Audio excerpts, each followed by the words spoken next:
Hey there, how are you doing today? My name is Adeola Kingsley James, and I hope that you have been enjoying my series.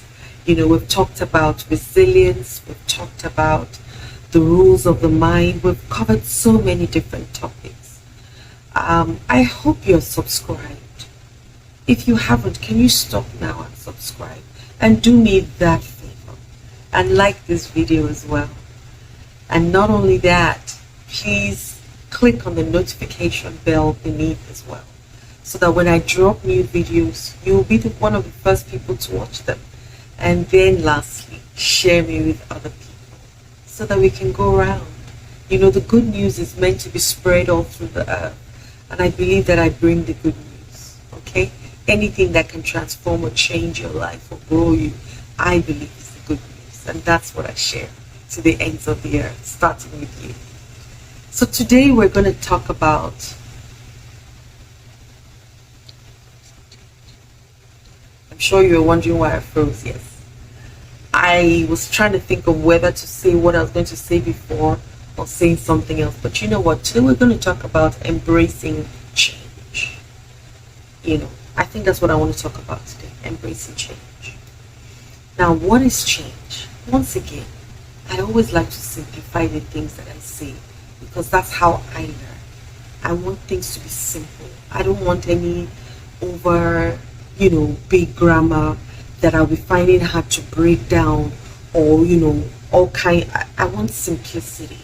And I want to believe that people who listen as well to me also want simplicity. So what is change for me? Change is that today I want something different from what I wanted yesterday. Change is that I've grown in different ways. That, today yesterday I may have been a bit always upset about something. But today, if I was upset on the rate of 10, today I'm upset on the rate of 9. That's growth, that's change. And I think growth and change is inevitable. We change consistently. When you were born, it's not the same as when you became 1 or 2 or even where you are right now. Your body changes, your cells change, everything about you changes. And so does your life and your life experiences. And if that's happening for you, it's also happening for everybody and everything around you. So why do we then fight change is what I always wonder.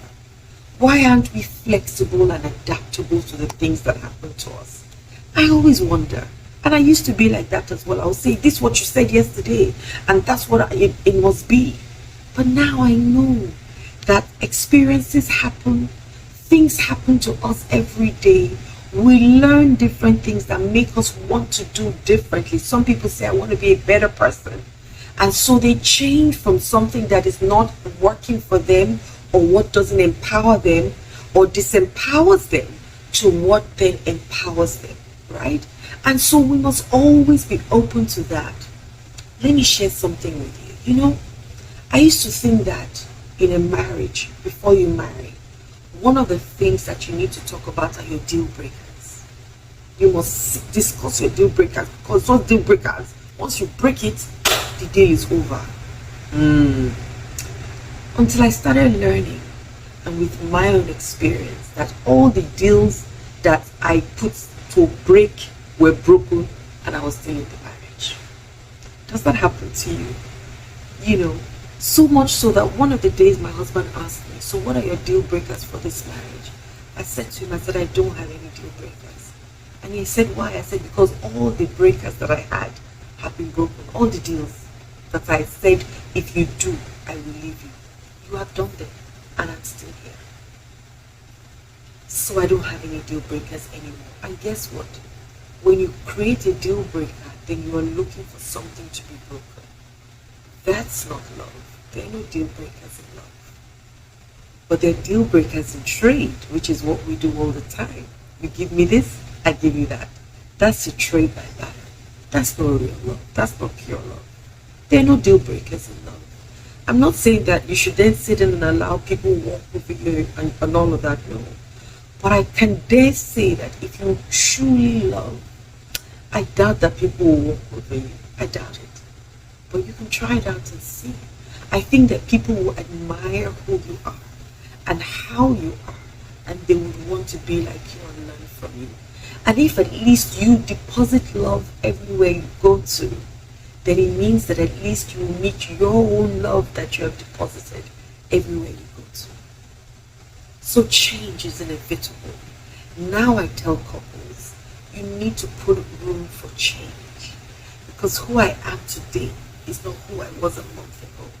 In fact, it's not who I was a week ago, because I've learned so much in 1 week that it has morphed my understanding of so many things that now I think differently, I speak differently, and I act differently.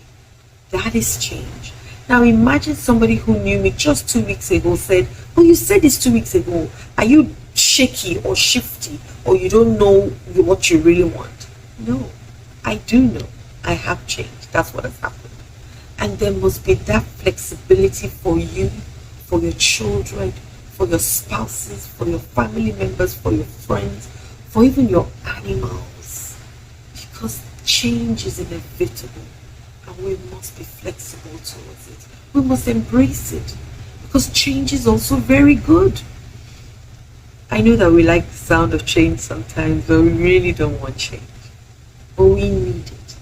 We need it for our growth. We need it to get better and better as human beings. And we must always give room for ourselves, and we must always give room for other people as well. So change is good. Embrace it today, okay? I hope I've been able to help you today. As they say when we're doing competitions, I hope I've been able to convince you and not confuse you that change is good. So please embrace it today. I love you. Love and light.